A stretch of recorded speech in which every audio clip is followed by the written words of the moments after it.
Mas mahigpit na ngayon si Facebook. Ano nga ba ito? Dapat tayong maging aware para kumita tayo ng maayos. At tuloy-tuloy ang paglago ng ating mga accounts. Dito sa monetization ng ads on Reels at in-stream ads, merong notification si Facebook. Dapat mabasa natin ito. Click natin yung monetization. Click mo yung ads on Reels. Simula itong ipapatupad sa October 6 ngayong taon 2023. Siyempre tuloy-tuloy na yan. Depende na yan sa update ni Facebook. Ang simpleng nakalagay dito ay kapag hindi ka sumunod sa mga policy ni Facebook, hindi ka na sasahurin pa ni Facebook. Lalo na kung sumasahod ka na. At kung sasahod ka pa lang, di ka na makakatikim ng sahod. Kung gusto mo pang maliwanagan, click mo lang yung C-terms. So sa video ito ay isa-summarize na lang natin yan. At pwede nyo rin basahin kapag pinuntahan mo na dyan sa C-terms. Dito nga sa Facebook, maraming mga policy na dapat nating sundin. So yun nga, isa man dyan ay hindi natin masunod, hindi na tayo kikita. Itong bawal na to kailangan ay marinig nyo at mapanood nyo. Ibibigay kong 10 bawal ni Facebook. Ilan lamang ito.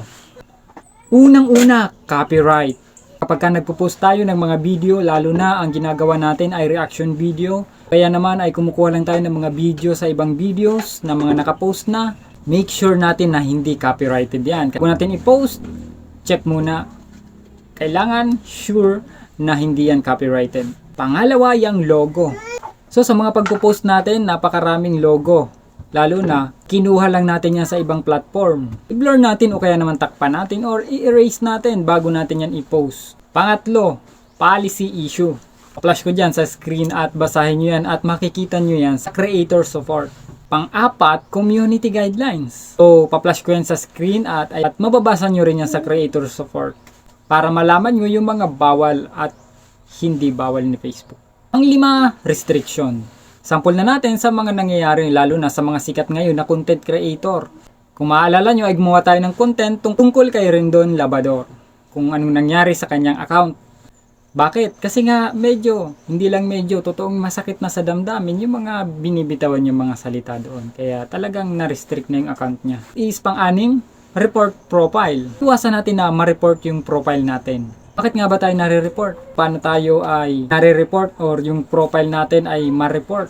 Nakakasakit na yung content natin at tinatamaan yung mga tao and then pagka dinibdib nila yon, beltahan nila ang account mo kasi doon kanila nakikita. So sa content nga natin, natatapakan natin yung kanilang dignity. Kasi kapag nag-share tayo ng mga content, and mas gawin nating entertaining.